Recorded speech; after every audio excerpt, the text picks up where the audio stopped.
민주당은 새로운 형사사법체계가 현장에서 제대로 뿌리내도록 끝까지 만전에 만전을 다하겠습니다.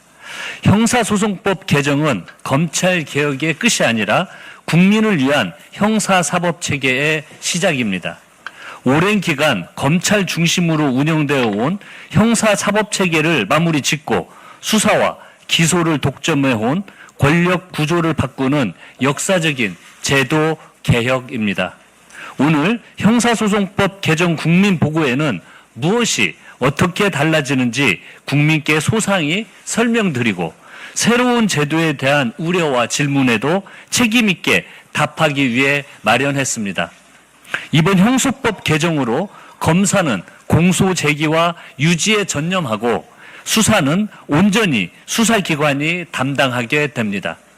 무엇보다 제도 전환 과정에서 수사 공백이나 지연으로 그 피해가 국민들께 돌아가는 일이 결탄코 없어야 합니다.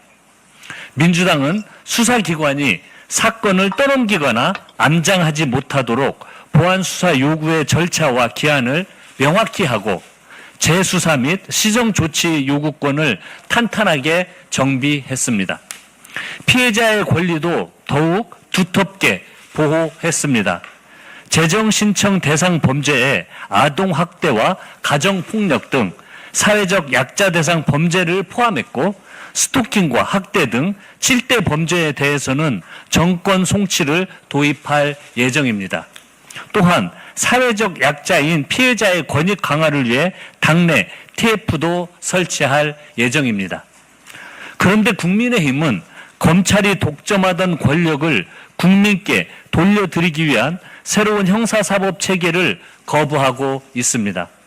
검찰의 직접 수사권을 유지해야만 국민 안전을 지킬 수 있다는 회계망측한 논리로 혹세무민하고 있습니다. 공소기각은 부당한 공권력 행사로부터 국민을 보호하기 위한 장치임에도 대통령의 재판까지 끌어들여 무책임한 정치 공세를 펴고 있습니다. 오늘 아침에는 청와대로 달려가 탄핵까지 운운하며 거부권 행사를 겁박했습니다. 국민의힘은 근거 없는 유언비어로 국민 불안을 부추기고 검찰 개혁을 되돌리려는 시도를 즉각 멈춰야 할 것입니다. 민주당은 오직 국민을 위한 형사사법체계가 현장에서 대대로 안착될 수 있도록 모든 노력을 다하겠습니다. 조직과 인력, 예산을 차질 없이 준비하고 사건 이관과 기관 간 협력 체계도 면밀히 점검하겠습니다. 현장의 혼선을 줄이기 위한 후속 법령과 세부 지침도 신속하게 정비할 것을 약속드립니다. 오는 10월 2일 공소청과 중수청이 안정적으로 출범하고 더 안전하고 신뢰할 수 있는 형사사법체계가 국민 일상에 뿌리내릴 때까지 민주당이 책임지겠습니다. 감사합니다. 네, 감사합니다. 다음으로 한정혜 정책위 의장님의 모두 발언 듣겠습니다. 네, 반갑습니다. 더불어민주당 정책위 의장 한정혜입니다. 말씀 주셨습니다만 지난 7월 31일 수사와 기소 분리라는 원칙을 정립한 형사소송법 개정안이 국회 본회의를 통과하면서 우리의 형사사법 체계가 새로운 변화의 시대를 맞았습니다. 오늘 대국민 보고회를 통해서 무엇이 어떻게 달라지는지 또 어떤 후속 조치를 추진할 것인지 국민 여러분께 상세히 보고 드릴 예정입니다. 이번 형사소송법 개정안은 수사와 기소의 책임과 권한을 명확하게 분리하면서도 국가의 범죄 대응 역량과 국민의 권리 보호를 함께 강화하는 제도 개혁으로 그 핵심은 권한을 없애는 것이 아니라 권한을 분산하고 상호 견제하도록 설계했다는 점입니다. 그동안 하나의 기관이 수사도 하고 기소도 함께 담당하는 구조에서 권한 집중에 따른 우려가 지속적으로 제기되어 온 만큼 수사는 수사기관이, 공소의 판단과 공소 유지는 검사가 담당하도록 역할 분담을 명확히 한 것입니다. 이 같은 역할 분담에 따라서 검사는 수사기관의 수사에 대해서 객관적으로 통제하는 역할을 수행하게 됩니다. 구체적으로 검사는 기소 여부를 판단하기 위해서 필요한 경우에 보완 수사를 요구할 수 있고, 경찰의 불송치 결정이나 수사 종결이 위법하거나 부당한 경우에는 재수사를 요구할 수도 있습니다. 권한 분산과 더불어서 견제와 균형의 원리도 제도화했습니다.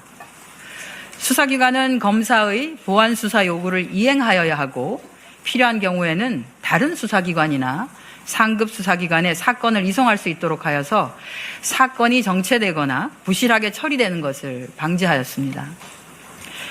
범죄 피해자의 절차적 권리도 강화됩니다. 많은 의원님들께서 관련 부분에 대해서 문제 제기를 해주셨고, 그 과정에서 이번에 형사소송법 논의 과정에서 해당되는 부분이 대폭 강화되었습니다. 경찰의 불송치 결정에 대해서는 피해자와 고소인이 충분한 정보를 제공받고 이의 신청을 할 수 있도록 보완했고, 수사 기록의 열람이나 등사 신청권, 또 검사 면담 신청권 등을 확대해서 피해자가 수사 절차에서 소외되지 않도록 하였습니다. 또한 사회적 약자를 대상으로 하는 범죄에 대해서는 법원의 재정 신청의 범위를 확대해서 공소제기 여부에 대한 사법적 통제도 강화했습니다. 아울러 사회적 약자를 대상으로 하는 7대 범죄에 대해서는 정권 송치를 하도록 해서 검사에 의한 꼼꼼한 사건 검토를 추가적으로 받을 수 있도록 하여 후속 입법을 진행할 예정입니다. 국민 여러분, 이번 형사소송법 개정은 수사는 독립적으로, 기소는 책임 있게, 그리고 각 기관이 견제하면서도 협력하도록 만드는 새로운 형사사법 체계의 시작입니다. 가보지 않은 길입니다. 가보지 않은 길이 제대로 국민들에게 평탄할 수 있도록, 문제가 없도록 효율적으로 잘 관리하도록 하겠습니다. 경찰과 중수청의 수사 역량의 확보, 또 검사, 수사기관 간의 보완 수사 요구 절차의 효율적인 운영 등 새로운 형사사법체계 안착을 위한 과제들이 우리 앞에 남아 있습니다. 후속 입법과 새로운 형사사법체계의 빠른 안착을 위해서 최선을 다하겠다는 말씀 드립니다. 국민의 기본권을 더욱 두텁게 보호하고 범죄 피해자의 권리를 실질적으로 보장하면서도 공정하고 신뢰받는 형사사법체계를 만들어 나가겠습니다. 고맙습니다. 네, 감사합니다. 다음으로 서영교 법사위원장님 발언 듣겠습니다. 법사위원장 서영교입니다. 저에게 법사위원장을 한병도 원내대표 시절 맡기시면서 개혁법안 완수해달라라고 하는 말씀하셨습니다. 이번 형사소송법은 훨씬 더 좋아진 형사소송법입니다. 훨씬 더 좋아진 형사소송법입니다. 어제 기자분들과 간담회를 했습니다. 어떠냐라고 물으니 고개가 끄덕여진다라고 이야기했습니다. 얘기를 자세히 들으면 들을수록 훨씬 더 좋아졌구나라는 생각이 든다라는 말씀하셨습니다. 말씀처럼 훨씬 더 좋아진 형사소송법입니다. 저희가 법사위를 7월 1일부터 시작했습니다. 법사위 소위만 우리 김승원 간사님이 9차례 했고 국민의힘이 2차례 들어왔습니다. 그 중에 한 차례마저 형사소송법 개정안 논의하지 않겠다고 해서 특검법만 논의했습니다. 9차례 쉼없이 달려오며 논의했습니다. 현장의 경찰, 현장의 검사, 피해자 지원단체, 시민단체, 그리고 현장을 지원하는 변호사들 등 행안부에서 중수청 관련해서, 그리고 법무부에서는 공소청 관련해서, 검찰개혁 추진단 등 수없이 많은 사람들을 빠르게 수기하며 만났습니다. 만나고 또 한꺼번에도 만나고 끊임없이 만나서 보완해 나가고 무엇이 부족한지 이야기 들었습니다. 이번 형사소송법은 기존의 형사소송법과 달리 피해자들의 권리가 들어있다라고 하는 말씀을 드리도록 하겠습니다. 그러면 훨씬 더 좋아진 형사소송법을 우리 원내대표님과 정책위 의장께서 말씀하셨지만 제가 이렇게 표로 만들어 보았습니다. 훨씬 더 좋아진 형사소송법. 검사는 기소와 공소 유지, 수사는 사법경찰관, 즉 경찰과 중대범죄수사청이 합니다. 검사 수사권이 없어지면 어떡해요? 검사가 하던 수사는 모든 수사를 부패, 경제, 마약, 사이버 범죄 등 관련한 건 중대범죄수사청이 합니다. 그 중대범죄수사청은 한국판 FBI라고 생각하시면 될 것 같습니다. 그러면 이렇게 중대한 범죄는 훨씬 더 전문가들이 수사를 하는구나. 걱정하지 마십시오. 그렇게 해놓았습니다. 그러면 보안수사가 없어지면 어떡해요? 걱정하지 마십시오. 보안수사 요구권이 있습니다. 저에게 보안수사 폐지하면 어떡하냐고 문자를 보내신 분들이 있어서 제가 통화해 보았습니다. 보안수사 요구권이 있는지 모르셨습니다. 검사가 경찰에게 보안수사 요구하면 되는군요. 걱정하지 않겠습니다. 라고 하셨습니다. 그런데 보안수사 요구를 제대로 실행하지 않으면 어떡해요? 그래서 우리가 사건 책임제, 검사는 공소사건을 번호를 갖고 있고 경찰은 그 수사 번호를 갖고 있고 핑퐁 없애게 해놓은 것입니다. 검사가 수사권을 딱 가지고 수사 번호를 가지고 보안수사 요구해서 실행해오면 붙이는 것입니다. 그러면 보안수사 요구를 잘 안 하면 어떡해요? 검사가 긴급할 때 3일 내로 해주세요 라고 하면 3일 내로 실행해야 된다. 그리고 기본은 한 달, 1+1 한 달 더 할 수 있다. 이렇게 해놓았습니다.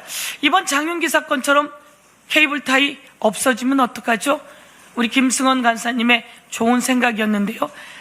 범죄 현장을 압수수색하는 경우 등에는 바디캠을 달고 한 곳도, 한 사건도, 한 증거도 놓치지 않게 영상 녹화하고 그것은 모두 다 킥스라고 하는 형사사법 정보 시스템, 이거는 첨단 정보 시스템입니다. 거기에 모두 다 시간별로 차곡차곡 넣어 놓아서 영상이고 모든 것이 사라지지 않게 그렇게 해놓았다는 말씀드립니다.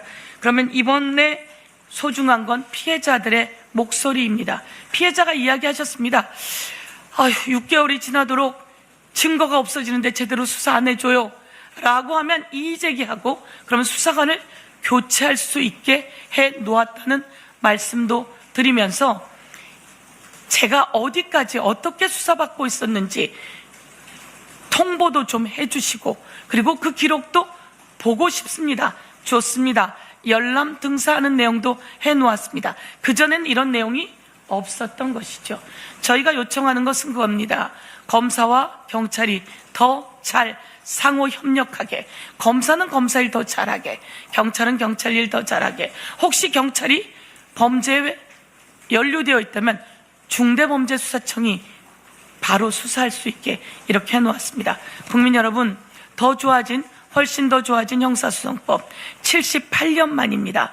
검사가 수사권과 기소권을 가지고 온갖 조작하고 암장해왔습니다. 윤우진 세무서장은 6번의 영장시청을 기각한 게 바로 검사였습니다. 그리고 김학의의 그 성폭행 사건은 누가 없애버렸죠? 바로 검사였습니다. 그리고 한동훈의 처남 사건은 어떻습니까? 그것도 마찬가지로 없애버린 자들은 검사였습니다. 이제 그런 일들을 수사와 기소를 분리하면서 형사소송법으로 국민을 위한 형사소송법으로 다가가도록 하겠습니다. 감사합니다. 네, 위원장님 상세한 설명 감사합니다. 네, 그럼 본격적으로 저희 보고회 시작을 할 텐데요. 먼저 김승원 법사위 간사님께서 확 바뀐 형소법 이렇게 달라집니다라는 제목으로 향후 개선 및 기대 방향에 대해서 말씀해 주시겠습니다. 네, 안녕하십니까. 더불어민주당 법제사법위원회 간사 김승원입니다. 오늘 국민보고회는 국회를 통과한 형사소송법 개정 내용을 국민 여러분께 정확하게 설명드리기 위해 마련했습니다. 최근 형사소송법 개정을 두고 피해자 보호가 약화된다, 검사의 통제가 사라진다, 수사가 지연된다라는 주장들이 이어지고 있습니다. 그러나 이는 사실과 다릅니다. 이번 형사소송법 개정은 우리 서영교 법사위원장님 말씀대로 현 형사소송보다 훨씬 진일보한 내용을 담고 있습니다. 그리고 저희 법사위에서 심도 있게 면밀히 심사를 했는데요. 보시면 총 법안 소위 10차례 중 8차례를 형소법 심사를 했고 총 심사 시간은 21시간 34분입니다. 그리고 안건 조정 회의에서 1시간 22분을 추가로 더 심사를 했습니다. 이렇게 공식적인 심사 시간 말고도 법력권 법사위원들이 사전회의로 모여서 총 10차례, 여기도 수십 시간의 회의를 했습니다. 최소한 잡아도 26시간에 이르는 공식적인 회의를 하였다, 이렇게 말씀을 드리겠습니다. 자, 그러면 지금부터 개정된 형사소송법에서 추가된 사건 강령인의 권리 및 내용을 중심으로 설명을 드리겠습니다. 자료 화면도 참고해 주시면 감사하겠습니다. 이번 개정은 지난 70년간 검사에게 집중되었던 수사권과 기소권을 분리해서 수사는 경찰이, 기소와 유지는, 공소 유지는 검사가, 재판은 법원이 각각 책임지는 형사사법 체계를 마련한 것입니다. 검사는 직접 수사 대신 영장 청구, 보안 수사 요구, 재수사 요구 등 법률이 정한 권한으로 경찰 수사를 통제하고 법률적 판단과 증거 수집의 적정성에 대한 자문과 조언을 담당합니다. 또한 영장 청구 단계부터 공판까지 경찰과 검사가 협력하고 공소시효 임박 사건 등 중요하고 긴급한 사건인 경우 신속하게 서로 협력하여 대응하도록 했습니다. 아울러 하나의 사건을 같은 사건 번호 아래 각자의 책임으로 끝까지 처리하도록 하여 사건을 서로 미루는 이른바 핑퐁 수사를 제도적으로 방지했습니다. 권한은 분산하고 책임은 강화해서, 그리고 협력과 견제를 바탕으로 더 공정하고 책임 있는 형사사법 체계를 마련했습니다. 다음으로 사건은 더 신속하게 처리되고 수사 전 과정은 기록으로 남습니다. 국민 여러분께서 형사 절차에서 가장 답답하게 느끼시는 것은 아마 사건 지연과 불투명한 수사 과정일 것입니다. 이번 개정은 사건 처리 기한을 명확히 하고 수사와 공소 전 과정을 시간 순서로 빠짐없이 기록 관리하도록 하여 신속성과 투명성을 높였습니다. 우선 경찰은 고소 고발 사건을 늦어도 3개월 이내에 송치 여부를 결정하도록 하고, 검사는 송치 송부된 사건을 늦어도 3개월 이내에 공소제기 여부를 결정하도록 했습니다. 그리고 서영교 법사위원님 말씀대로 수사와 공소 관련된 모든 서류와 증거를 형사사법 정보 시스템에 기록 관리하도록 하고 기관장이 이를 정기적으로 점검하도록 했습니다. 아울러 피의자 신문은 요청 시 반드시 녹음하고 압수수색 검증은 전 과정을 영상으로 기록해 형사사법 정보 시스템에 등재하도록 했습니다. 아마 광주에서 발생한 장윤기 사건을 방지할 수 있는 효율적인 제도가 될 것이라 기대됩니다. 이로써 사건은 더 신속하게 처리되고 수사의 전 과정은 기록으로 남습니다. 국민 누구나 더 신속하고 더 투명하며 더 책임있는 형사사법 서비스를 받을 수 있습니다. 세 번째입니다. 보안 수사와 재수사를 검사가 끝까지 관리하고 사법경찰관이 이행하지 않으면 그에 대한 책임을 묻게 하였습니다.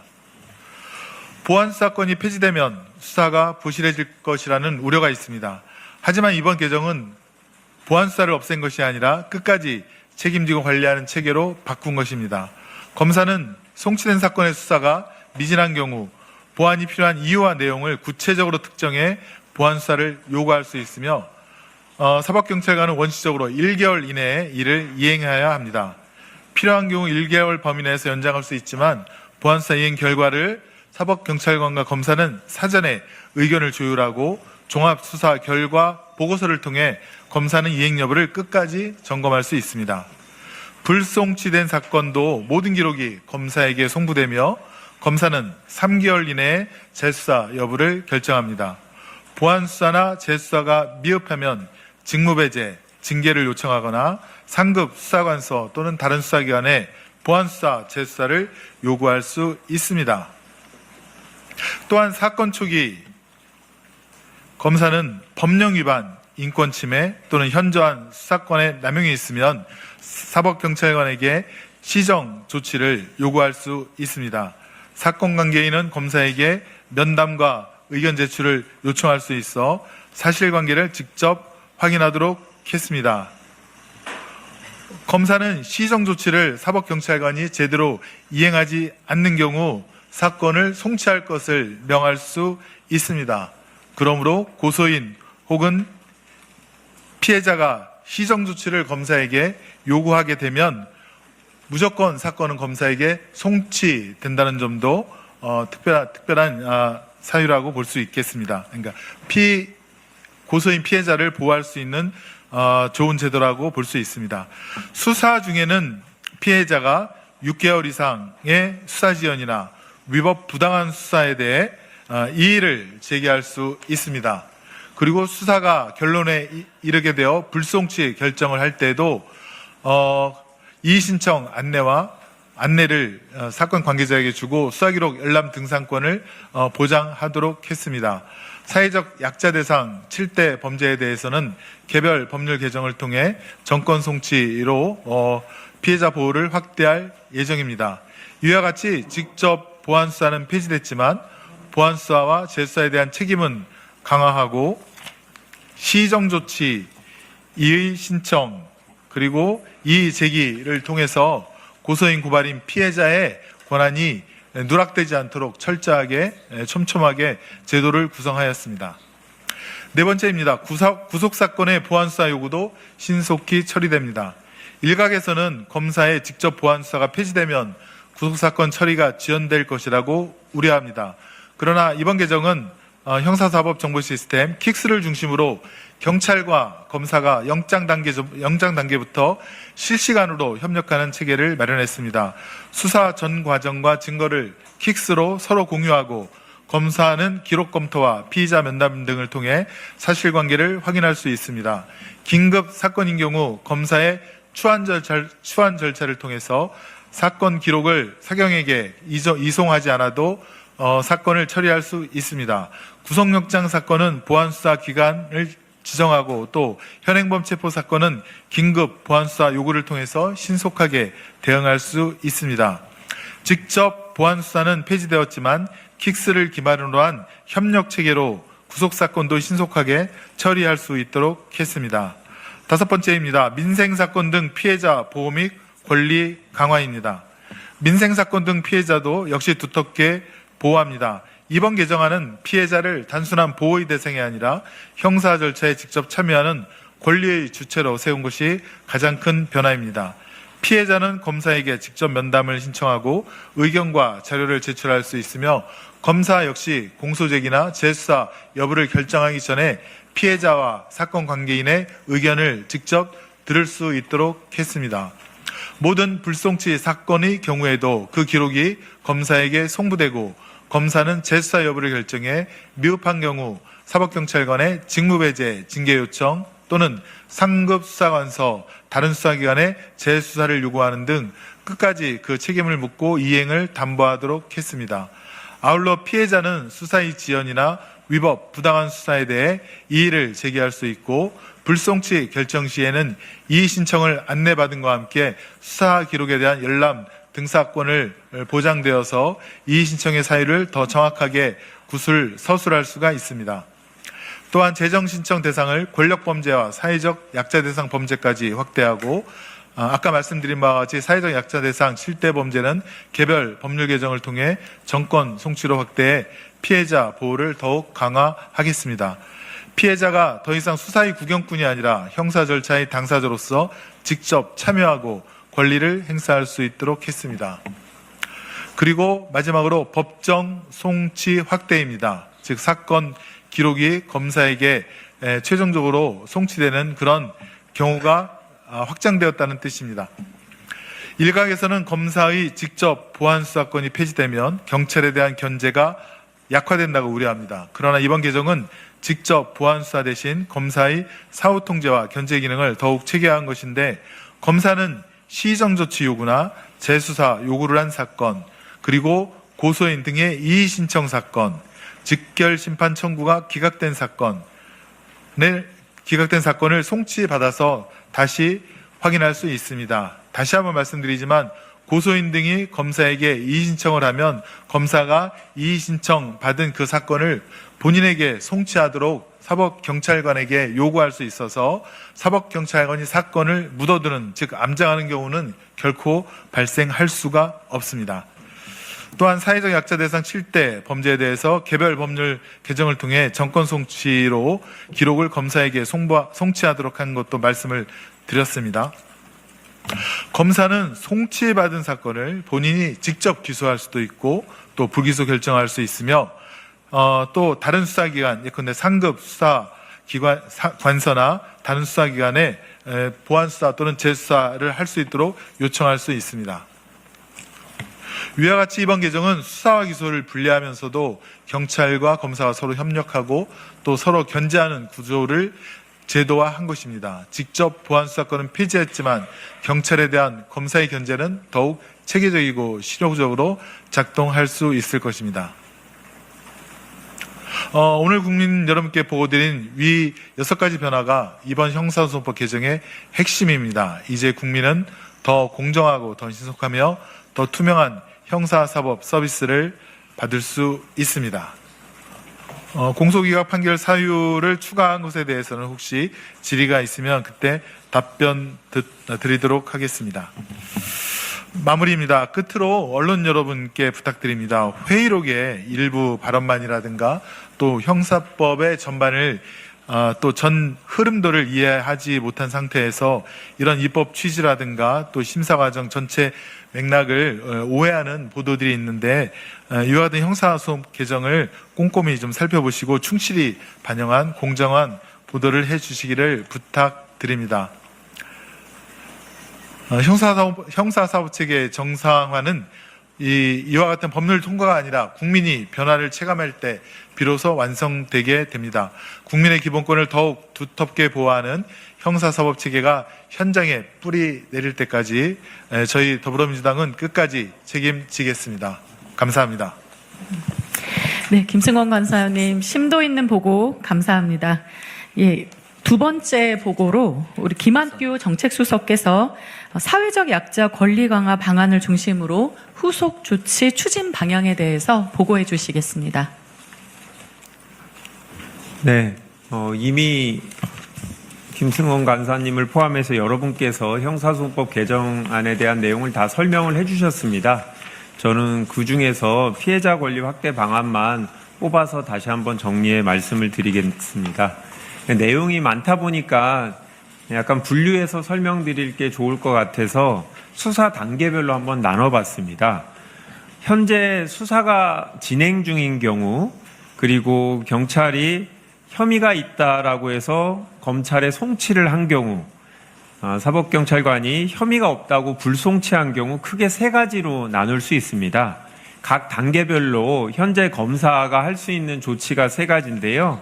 현재 수사 진행 중인 경우에는 시정조치 요구를 할 수 있고, 여기는 문제 위법한 수사에 대해서 시정을 하라고 요구할 수 있는 게 시정조치 요구권입니다.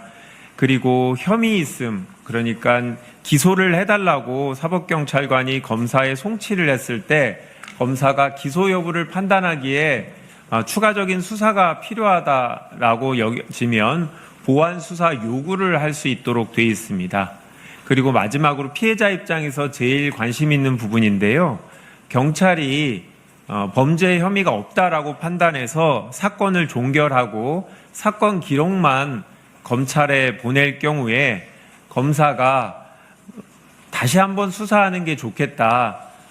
위법한 수사고 이제 재수사 요구를 통해서 기소할지 여부를 판단해 달라 요구할 수 있는 게 제 재수사 요구입니다. 크게 이렇게 세 가지 단계로 나눠진다라는 점을 먼저 말씀드리고 각 단계별로 요번에 추가된 내용들을 설명드리겠습니다. 먼저 검사의 사실관계 확인 절차인데요. 이 녹색으로 표시된 부분인데 이 세 가지 경우에 모두 다 해당됩니다. 검사가 시정조치 요구, 보완수사 요구, 재수사 요구를 할지를 판단하기 위해서 이 사건 기록만으로 부족하다라고 판단이 되어지면 피해자를 포함해서 고소인 이해관계자들을 불러서 사실관계를 확인할 수 있도록 했습니다. 이거를 사실관계 확인 절차라고 법에서 칭하고 있는데요. 마찬가지로 피해자 입장에서도 검사가 내 이야기를 들어줬으면 좋겠다. 경찰이 무혐의로 판단을 했는데 억울하다라고 여겨질 경우에는 검사에게 면담 요청을 하거나 자료 제출을 해서 검사가 사실관계 확인을 할 수 있도록 했습니다. 이거는 세 가지 경우에 모두 다 해당되는 겁니다. 그 다음에 주황색 부분인데요. 이 부분은 보안 수사 요구와 재수사 요구에 해당되는 겁니다. 경찰이 수사를 해서 검찰에 사건을 송치하거나 아니면 기록을 송부했을 때 검사가 볼 때 경찰이 보안 수사 요구나 재수사 요구를 했는데 경찰이 이를 따르지 않을 때 또는 요청하기 전에도 해당 경찰이 수사하는 게 적절하지 않다라고 판단이 되면 다른 수사기관 또는 상급 수사기관에 보안 수사 또는 재수사하라고 요청할 수 있습니다. 어떻게 보면 사건을 뺏어서 다른 수사기관에 또는 다른 수사관서에 사건을 보낼 수 있도록 되어 있는 제도입니다. 담당 사법경찰관 입장에선 이런 제도가 있기 때문에 사건 처리에 있어서 보다 신중을 기할 수 있게 되리라고 기대를 합니다. 관련해서 중수청에는 원래 중대범죄 수사를 하도록 되어 있는데요. 이렇게 예외적으로 검사가 일반 경찰의 수사를 신뢰하기 어렵거나 아니면 기타 사유로 경찰에 계속 보안 수사나 재수사를 맡기기 어려울 때 중수청에 요청할 수 있게 되므로 중수청에서는 이거를 전담할 수 있는 부서를 설치할 예정입니다. 그리고 오른쪽에 파란색 부분인데요. 시정조치 요구, 그러니까 수사가 진행 중일 경우에 수사가 너무 지연돼서 이 부분에 대해서 빨리 사건 처리를 해달라고 검사에다가 고소인 등이 요구할 수 있는 게 이의제기권입니다. 그리고 이런 이의제기가 있을 때 검사 입장에서 이 경찰이 수사하는 게 문제가 있다. 너무 오랫동안 의도적으로 사건을 끌고 있는 것 같다. 그럴 경우에는 다른 수사기관에 사건을 보낼 수 있게 했습니다. 아직 경찰이 수사가 진행 중인데 사건 종결하기 전에도 사건을 뺏어서 다른 데다가 보낼 수 있는 권한을 검사에게 부여했습니다. 그리고 피해자 입장에서 가장 관심 있어 하는 부분, 불송치 부분이 제일 하단인데요. 오른쪽에 여러 가지 제도가 신설됐습니다. 첫 번째는 고발인의 이의 신청입니다. 현재는 고소인만 이의 신청을 하게 되어 있는데요. 이의 신청이라는 게 뭐냐면 경찰에서 먼저 혐의가 없다고 사건을 종결했을 경우에 1차적으로 사건이 완전히 끝납니다. 하지만 고소인들이 이거는 다시 한번 수사를 해달라라고 요구해서 이의 신청을 하게 되면 그 사건이 검사로 넘어가게 되는 제도가 이의 신청입니다. 그런데 현재는 고소인만 돼 있던 부분을 고발인까지도 확대하도록 했습니다. 고소인이 직접 이의 신청을 하기 어려운 사정들이 있다라는 피해자 측의 요구사항을 받아들였습니다. 그 다음으로는 이 재정신청을 확대한 건데요. 재정신청은 검사도 다시 한번 봤는데 여전히 검사도 내가 다시 봐도 이거는 죄가 없다, 불기소할 경우 마지막 단계로 법원에 공소제기 여부를 판단할 수 있게 신청하는 게 재정신청입니다. 현재는 일부 범죄 고소인만 가능하게 돼 있는데요. 이 부분도 고발인으로 확대합니다. 다만 모든 범죄는 아니고 사회적 약자 대상 5가지 범죄로 범위를 정했습니다. 그리고 다음으로 고소인 등의 열람 등사권인데요. 경찰이 사건을 혐의 없다고 판단을 했는데 검찰에 문제 제기를 하려면 뭐가 문제인지 무엇을 이의 제기할 수 있는지를 알아야 되는데 현재는 그런 부분이 확인이 되지 않아서 고소인이 이의 제기를 하지만 그게 합리적인 이유나 사건 기록에 근거한 주장을 못해서 검찰 단계에서도 그대로 무혐의로 되는 경우들이 많아서 피해자들의 요구가 가장 많았던 부분이 열람 등사 기록을 볼 수 있게 해달라라는 것입니다. 그래서 고소인들의 열람 등사권을 보장했고, 이거는 고소인과 고발인들이 이의 신청을 할 수 있도록 하는 무기를 주어주는 거라고 보시면 되겠습니다. 그다음 마지막으로 이 사회적 약자 대상 7개 범죄에 대한 전권 송치인데요. 전권 송치라는 것은 경찰이 사건을 최종적으로 혐의 없다라고 종결하지 말고, 그런 판단을 하지 말고 사건 전체를 검찰한테 보내서 검사가 혐의가 있는지 없는지를 판단하게 하는 게 이제 전권 송치인데, 과거에 그런 제도가 일반적이었습니다만 2021년부터 유죄 사건은 검사한테 넘기지만 혐의가 없는 거는 경찰이 종결할 수 있도록 제도를 만들었습니다. 다만 이 사회적 약자 범죄에 대해서는 이 본인들이 이의 신청을 하거나 이런 권리 구제를 할 수 없기 때문에 검사가 직접 모든 사건을 보도록 되어 있는 게 현행 제도인데요. 이 제도에 추가해서 2가지 범죄에 추가해서 5가지 범죄도 모두 다 경찰이 독자적으로 무혐의 판단을 하지 말고 검사에게 보내서 사건의 최종적인 판단을 받도록 했습니다.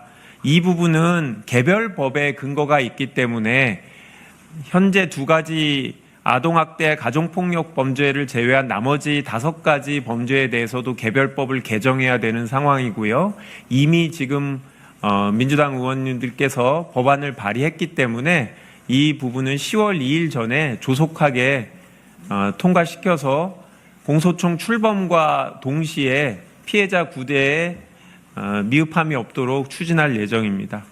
네, 이상으로 피해자 권리 확대 방안 내용에 대해서 설명을 드렸고요.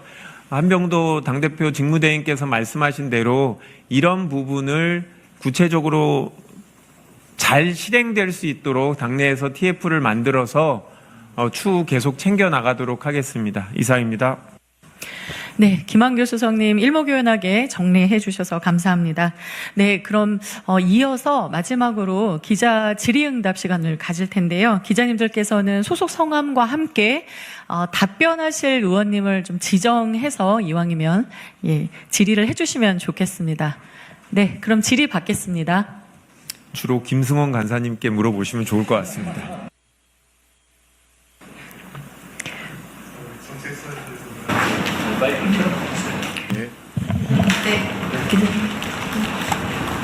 저 경향신문 강한들입니다. 그 피해자 권익강화 TF 당내에서 마련하게 되신다고 하셨는데 그 부분은 오늘 처음 들은 것 같아가지고 그 어떤 TF에서 어떤 걸 담당하게 되시고 구성은 어떻게 되고 또 활동은 언제부터 시작하시는지 좀 설명 부탁드리는데 이건 네, 기자님 제가 하겠습니다. 네, 한병도 원내대표님께서 이제 아까 모두 발언에서 말씀하셨는데요. TF를 당내에 구성하고 TF는 이제 제가 단장이 돼서 진행할 예정이고요. 지난번에 검찰개혁 TF를 만들었었는데 이 정책위 부의장님 또 행안위 법사위 간사님과 제가 주축이 돼서 진행을 하고 그 외에도 최근에 당내에서 피해자 권리 확대가 필요하다라고 의견을 내신 의원님들이 계신데요. 그 의원님도 함께 모셔서 TF를 구성할 예정입니다. 그래서 오늘 원내대표님께서 말씀을 하셨는데 사전에 어느 정도 준비는 하고 있고 조만간 명단도 발표하고 회의도 진행하도록 하겠습니다. 실제로 진행할 내용들은 일단 사회적 약자 대상 범죄 정권 송치 부분도 개별법을 통과시켜야 되는데 그 부분도 챙기고 지금 오늘 말씀드린 여러 가지 제도가 있는데 실제로 실행하기 위해서는 챙겨야 될 부분이 있습니다. 중수청의 전담부서 설치하는 부분도 챙겨봐야 되겠고요. 이 부분들이 대통령령이라든지 시행령으로 들어가야 될 부분들이 있습니다. 이런 부분 관련해서 정부 부처하고 논의해서 시행 과정도 챙기고 또 법사위에서 주로 당연히 추가적인 법안들은 처리해 주시겠습니다만 꼭 법률적인 부분이 아니더라도 피해자들의 목소리를 듣고 당에서 챙길 부분이 있는지를 좀 더 폭넓게 다루기 위해서 TF를 구성할 예정입니다. 네, 다음 질문 받겠습니다. 네, 저기 뒤에 계시는. 네.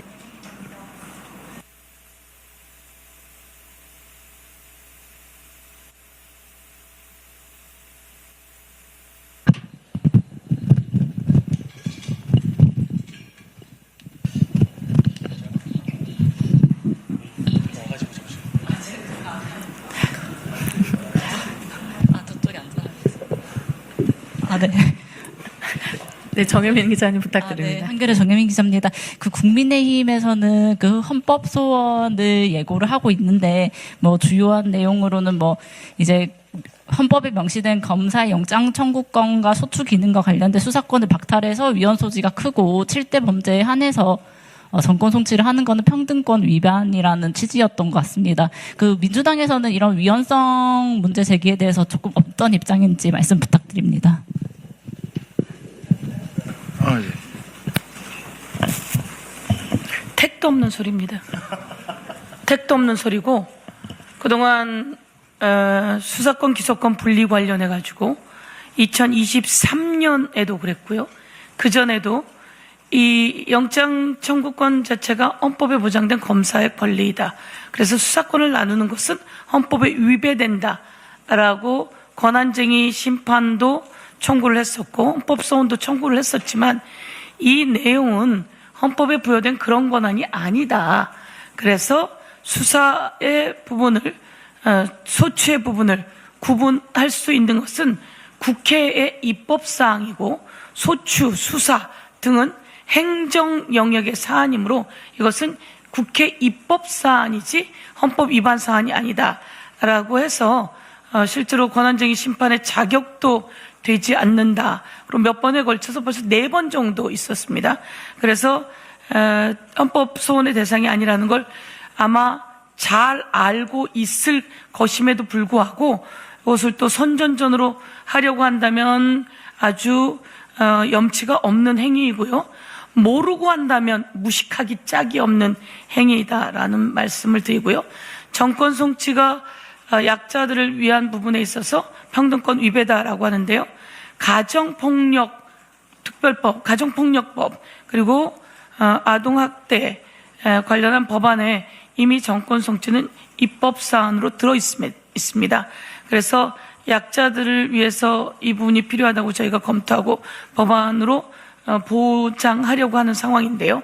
그런 생각을 하고 그걸 또 브리핑을 하다니 참 제가 보기에는 정치인으로서도 그렇지만 법률적으로도 아주 무지한 행위 그리고 무모한 행위이다. 당장 그만두길 바란다. 이렇게 말씀드릴 수 있을 것 같습니다.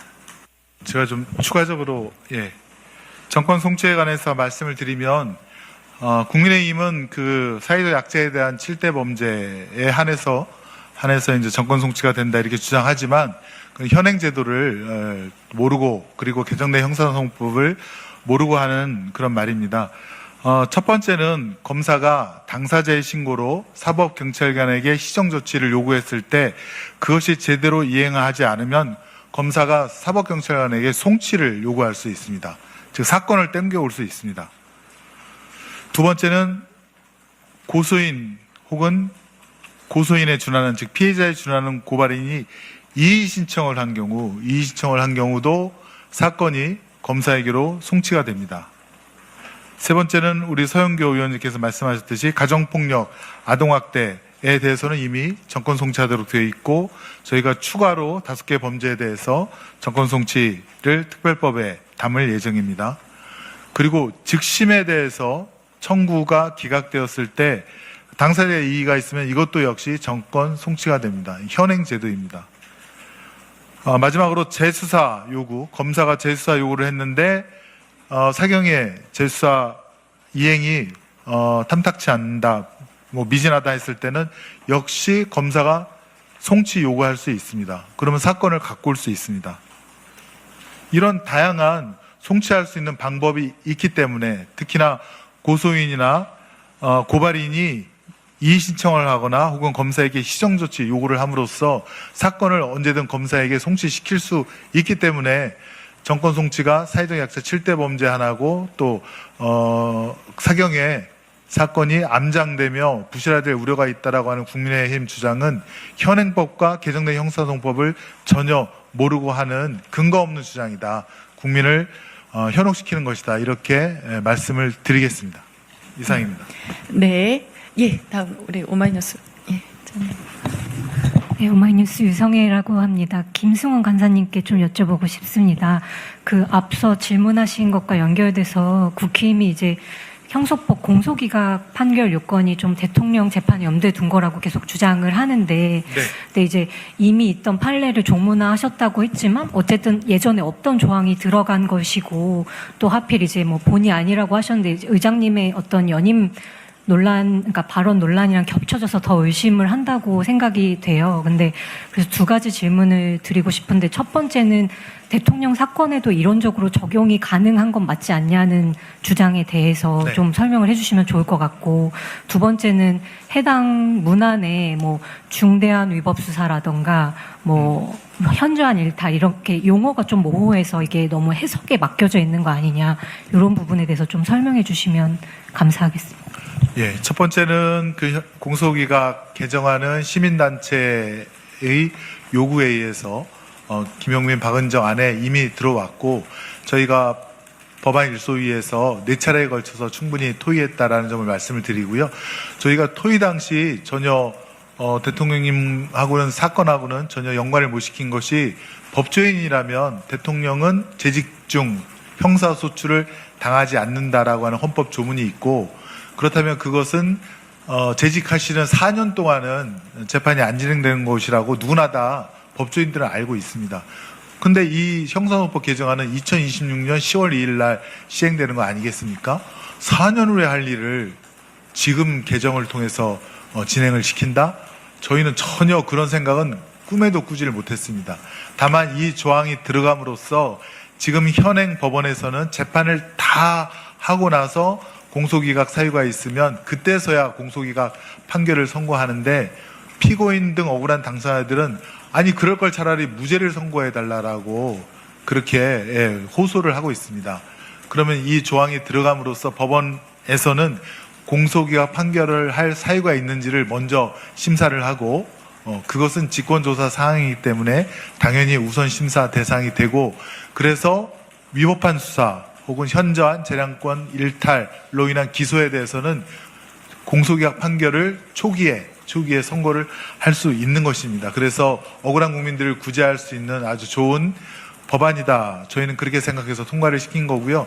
그 내용은 대법원 판례에서 확립된 그런 단어들과 문장을 그대로 차용했다라고 보여집니다. 그것에 대해서 추상적이다라는 말씀을 하지만 기존에 아마 이 항이 공소 제기가 법률의 규정에 위반하여 무효인 경우라고 아마 이렇게 규정돼 있을 겁니다.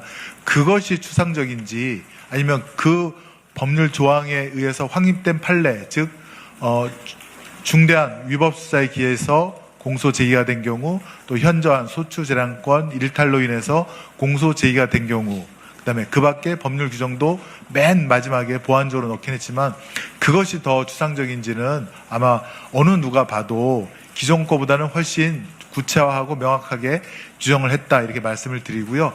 그다음에 현저한, 중대한은 지금 우리나라 기존 법률에도 수없이 많이 들어가 있습니다. 현저한이라는 단어, 중대한이라는 단어는 어느 법률에도 형법에도 들어가 있고 행정법에도 들어가 있고요. 그렇기 때문에 그것을 갖고 추상적이다, 모호하다고 하면 그럼 다른 법률 조항도 다 바꿔야죠. 이건 말이 안 됩니다. 예. 여기까지만 말씀드리겠습니다. 네. 또 질문 있으실까요? 제가 금방 그 질문에 대해서 한 말씀 더 드리면요. 제가 구하라법을 만들었는데 아이를 양육하지 않아요, 엄마가. 그런데 아이가 목숨을 잃었을 때 그 상속금을 가져갑니다.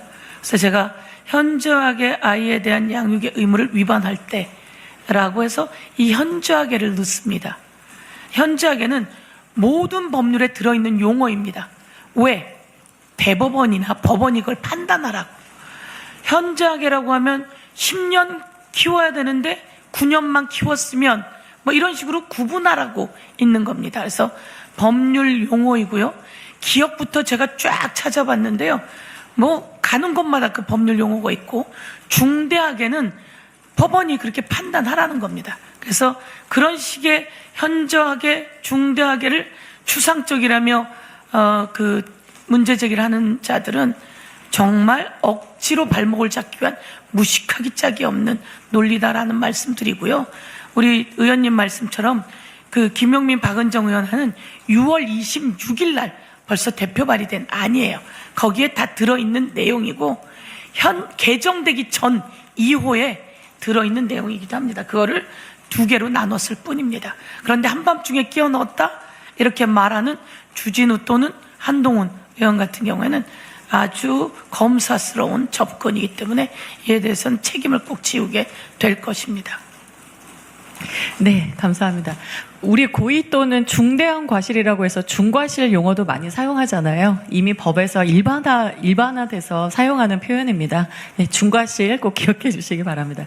예, 또 질문 있으실까요? 예, 자, 뒤에 계신 기자님 마이크 좀 주시겠습니까?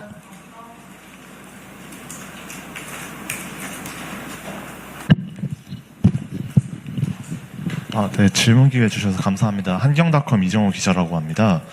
예, 시정조치 요구 같은 경우 이제 피해자들이 이제 검사에 위법 부당한 사항에 대해 직접 찾아서 신고를 해야 되고 고발이 이의 신청의 경우에도 필사 등의 조치가 있어도 변호인의 도움 없이는 피해 구제를 받기 어렵다는 법조계에서 지적도 있었는데 이로 인해서 이제 야권에서는 좀 사법의 민영화라는 주장도 하는 것 같습니다. 그래서 이런 주장에 대해서 좀 어떻게 보시는지 궁금합니다.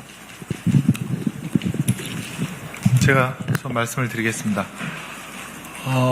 우선 예컨대 고발장이 접수가 되면 수사기관에서는 당사자에게 권리구제 안내를 합니다. 그 권리구제 안내 내용 중에 이제 시정조치가 들어가 있는데요. 그 시정조치는 예컨대 수사 과정 중에 인권 침해를 받거나 혹은 법령에 위반한 수사인 경우에는 이렇게 권리구제를 받을 수 있다라고 되어 있습니다.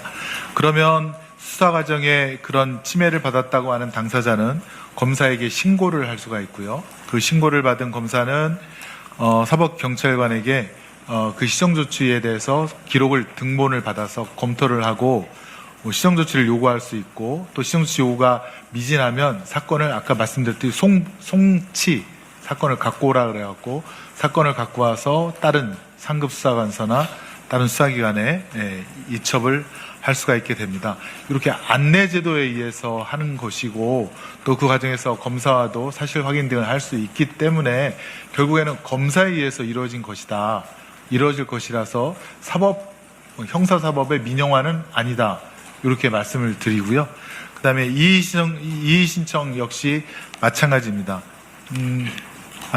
그 전에 그거는 이제 수사 초기에 그렇게 하는 거고 수사 중반에는 고소인 등 피해자에게 이의 제기를 할 수 있는 권리가 있는데요. 6개월 이상 처리가 지연되거나 혹은 법령을 위반해서 고소인 등의 피해자 등의 권리를 침해하게 된 때에는 당사자가 그런 것도 안내가 역시 통지가 됩니다. 수사 단계마다 통지가 되는데 당사자가 이의 제기를 통해서 그 사건을 다른 상급 수사관서나 다른 수사기관에 보낼 수 있게 그렇게 조치가 되어 있습니다. 그것도 역시 검사가 그 중간에서 할 수 있는 것이기 때문에 역시 형사사법의 민영화는 아니다. 이렇게 말씀을 드리고요. 마지막으로 이제 불송치 결론에 대해서 고소인 등 피해자는 이의 신청도 할 수 있는데 그것도 역시 이의 신청 안내장을 받게 되는 것이죠. 결정문과 함께 이의 신청 안내장을 받게 되고 또 서영교 위원장님께서는 그 변호사가 이의 신청까지 책임지도록 하는 것을 우리 행정기관에게 요청을 했고 행정기관도 그렇게 운영을 하겠다고 했습니다. 그다음에 이의 신청을 쓸 수 있도록 수사 기록에 대해서 이제 열람 등사를 할 수 있도록 되어 있고요. 어쨌건 그것도 국선 변호인의 도움을 받아서 이의 신청을 하게 되고 그 이의 신청을 받은 그러면 검사죠. 검사가 경찰이 하게 되고요. 네. 경찰이 바로 검찰로 송치하게 됩니다. 네, 그래서 검사하고를 검토하고 결론을 갖다 내게 되는데 역시 거기에서도 국가기관의 어떤 역할이 있다라고 말씀을 드리겠습니다. 아무튼 저희가 다양하게 촘촘하게 피해자 권리 보호 수단을 마련했고 그 중간에 피해자의 노력도 물론 이제 신청도 있지만 결국 그것을 검토하는 것은 국가기관이 하는 일이다라는 것을 좀 강조해서 말씀드리겠습니다. 제가 한 말씀만 드리면 이게 이의신청서입니다. 왜냐하면 저도 이번에 법사위를 하면서 이의신청을 제가 해본 적이 없어서 그렇게 이야기하더라고요. 이 성폭행을 당했는데 이 피해자가 불송치가 되고 나면 너무 가슴이 아프고 그래서 이의신청을 하려면 변호사를 사야 되고 그러려면 돈도 많이 들고 이런 이야기를 하게 되는 걸 들었습니다. 그래서 이 과정을 한번 검토해보자 라고 했는데 성폭행 피해자, 장애인 피해자 등 아동학동 피해자 이렇게 약자들의 피해와 요번에 하나 더 넣었는데 국가 살인범 같은 경우에도 그 변호사를 국선 변호사를 의무적으로 선임하게 해 놓았습니다. 그래서 국선 변호인 우선은 있고요. 그리고 요거는 이의신청서라고 하는 서식인데요. 불송치할 때 이 서식을 그냥 붙여서 보냅니다. 그러면 요것을 경찰서에다 내면 경찰이 이것을 불송치하고 끝내지 못하고 바로 검찰로 송치하게 했습니다. 그래서 저희가 요런 내용도 넣으면서 말씀처럼 그 변호인이 불송치 때까지만 변호인이 하게 되어 있는 것처럼 돼 있더라고요. 그래서 법무부 장관께도 이야기했고 이의신청 그리고 검찰에 송치되었을 때도 그 변호인이 역할을 하게끔 그런 내용을 좀 상세하지만 저희들이 담아놔서 사법의 민영화 이야기하는 것은 택도 없는 소리다라는 말씀 드리고자 합니다. 예, 좀 참고로 말씀을 드리면 중대한이라는 단어가 형사소송법 안에서만도 17번이나 등장을 한다고 합니다. 그다음에 현저한이 21번이 등장한다고 하는데 이것이 형사소송법 내에 있는 건지 아니면 다른 법률까지 합쳐진 형사소송법 내에 그렇게 현저한이라는 단어도 21번이나 등장한다고 합니다. 법률 용어입니다. 여기까지 말씀드리겠습니다. 네. 다른 질문 있으실까요? 사실 나올 질문들이 거의 다 나와서 이상 마무리해도 될 것 같은데 뒤에 딱 한 분만 받고 끝내겠습니다. 예. 우리 쿠키뉴스 기자님이시죠? 마이크 나와서 좀 발언해 주실 수 있을까요?